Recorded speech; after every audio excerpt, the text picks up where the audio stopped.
I'm an oil painter, and today I will tell you about my 5 favorite tools when it comes to oil painting. Now, this video isn't about my favorite paints or brands. It's about the tools that are absolutely crucial to my oil painting process, tools that I use for every single one of my paintings. This video isn't sponsored or anything, I just want to show you the materials I genuinely like and recommend. As you can see behind me, I'm currently working on my biggest oil painting to date, so these tools really come in handy. Let's get started. This might sound confusing at first because this video is about oil painting, but before I even put any paint on the canvas, I use Procreate on my iPad to create a digital mock-up sketch. Usually my digital concept sketches are a mix of photographs and drawings that I merge together to create a good reference image. Let me show you the concept for the painting I'm working on right now.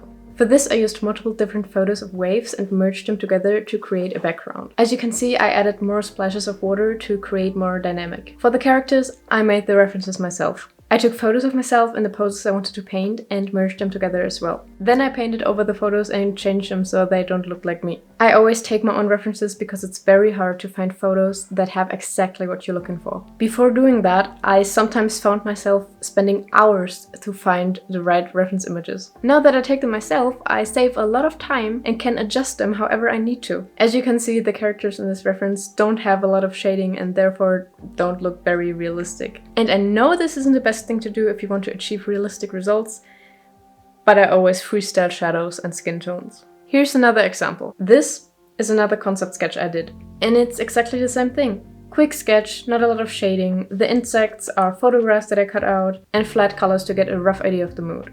And this is the painting I created based on this. I basically freestyled this entire thing. I'm sure there are some mistakes, but I don't aim for realism. I love to challenge myself and use the reference image as a rough guideline. The best thing about making a digital mock-up is that you can change colors very easily without wasting any materials. If you were to do it in a sketchbook or a separate piece of paper, you wouldn't be able to do it without wasting either paint, paper, or both.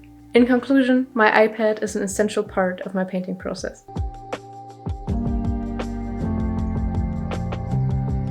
The next tool isn't essential, but it's very nice to have. A glass palette, or more than one if you're like me.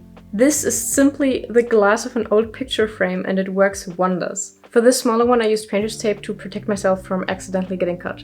The reason why glass palettes are so amazing is because you can just remove the dried paint with a scraper. Let me show you how. This is a scraper that you would usually use to clean hard surfaces like induction stoves. It has a sharp edge which makes it very easy to work with, but still be careful because it's sharp and you don't want to hurt yourself. You just scrape off the dried paint and are left with this perfectly clean glass palette. This way you can reuse your palette for an infinite amount of times, and let's be honest, it just looks nice to have a transparent palette.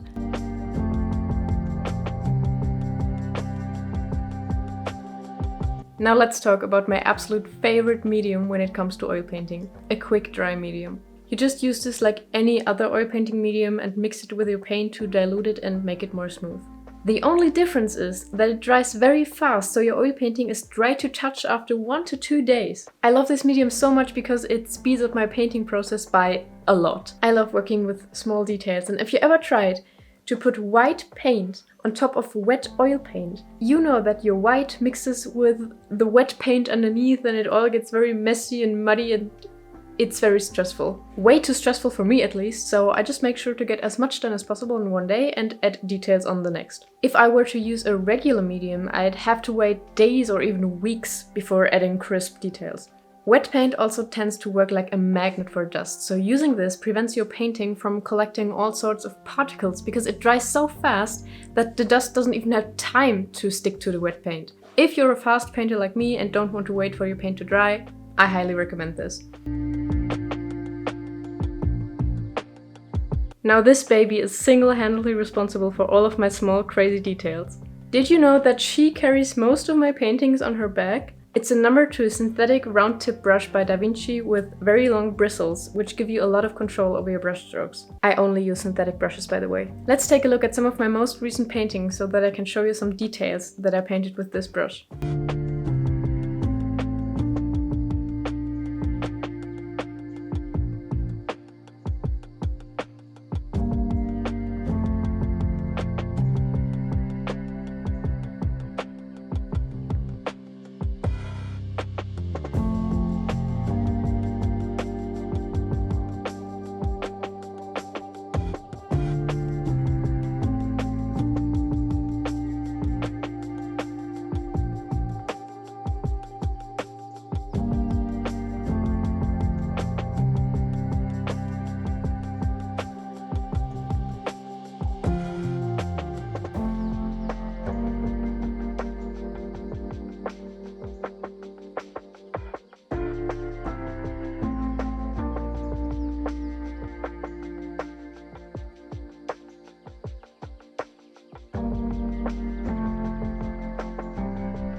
It's a game changer, really. I care a lot for my brushes, so they stay in shape and can be used for as long as possible. Let me show you what I use to clean my brushes.